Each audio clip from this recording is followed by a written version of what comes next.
On est à la veille d'une réunion de la CPPNI qui aura lieu demain sur la modernisation de la grille des salaires. Peux-tu nous en dire un peu plus? Alors, la CGT est demandeuse d'une négociation concernant la modernisation de la grille de rémunération des IEG. Malheureusement, forte est de constater que ces négociations avancent dans un désintérêt le plus complet et complètement défavorable à l'ensemble des salariés des IEG. Cette grille date de 1982 quand même, elle est un peu obsolète. J'ai vu que dans la négociation, il est fait état de la revalorisation du NR qui actuellement est à 2,34%. Qu'en sera-t-il demain? Alors, la proposition des employeurs, c'est de ni plus ni moins que supprimer l'existence même du NR, qui est un repère collectif pour l'ensemble des salariés des IEG, et de finalement remplacer cette valeur du NR de 2,34% par un seuil minimal de 1,5%, en tout cas dans l'état actuel des négociations. 1,5%, mais garanti dans le temps. J'ai aussi entendu parler d'autres pas de NR qui seraient à 0,1%. Ça fait beaucoup de pourcentage. Est-ce que tu pourrais nous expliquer et nous traduire ça en termes d'euros? Alors en termes d'euros, effectivement, 2,34% lorsqu'on prenait un avancement individuel au choix, donc un NR avait une valeur en moyenne de 47 euros. Demain, avec la proposition des employeurs d'aller sur un seuil minimal de 1,5%, cela se transposerait en euros à en moyenne 27 euros. Et l'arrivée de pas qui serait donnée individuellement en fonction de l'agent à la main des managers, 0,1% qui pourrait compléter ce seuil minimal de 1,5%, équivaut aujourd'hui à 1,80 € brut. Dans cette négociation, les employeurs le garantissent jusqu'à quelle date, cette valeur de 1,5 que tu nous as évoquée à 47 euros? Alors malheureusement, donc pas 47 euros, mais 27 euros. Il n'y a pas de garantie dans le temps, malheureusement, contrairement à ce qui est dit par les employeurs, puisque ce taux et ce seuil minimal de 1,5% pourraient être modifiés tous les ans au moment notamment des négociations annuelles obligatoires.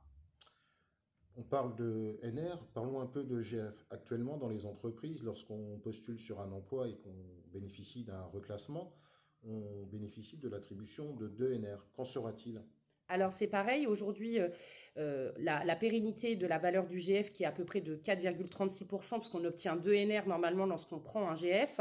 Demain, la proposition des employeurs dès 2027, ça serait de transposer finalement l'équivalence de ce seuil minimal à minima de 1,5%, potentiellement de moins comme on l'a évoqué précédemment. Donc rien ne garantit pour les salariés que finalement ils auront même à minima 3%, ça pourrait être même moins, donc forcément c'est difficile à accepter. J'ai vu aussi dans les appels à la grève, demain, seule la CGT donc appelle à la grève. Pour autant, c'est une séquence de négociation. Les autres organisations syndicales n'appellent pas à la grève, même disent qu'il n'y a pas de danger et que ça pourrait être une bonne proposition. Alors, il y a deux choses. Nous, à la CGT, on est une organisation syndicale responsable. On sait ce qu'on fait faire aux salariés.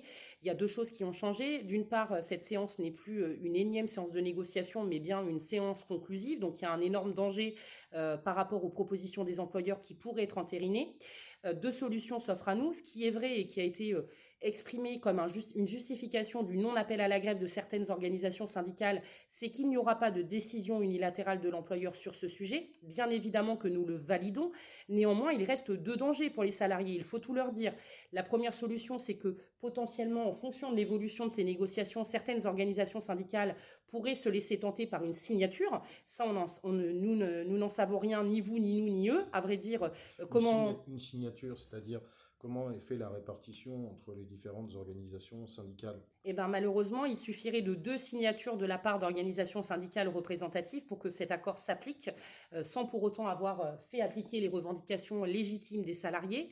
Et la deuxième chose, c'est que même en cas de désaccord total de l'ensemble des organisations syndicales, le plus gros danger finalement, c'est que les employeurs ont décidé de potentiellement confier ce dossier au pouvoir public, au ministre des tutelles, qui sera nommé par le futur gouvernement en fonction des élections législatives. Donc beaucoup d'incertitudes sur l'avenir de notre grille de rémunération, incertitudes avec les élections qui arrivent. Donc que conseilles-tu aux salariés de faire demain, Mathilde?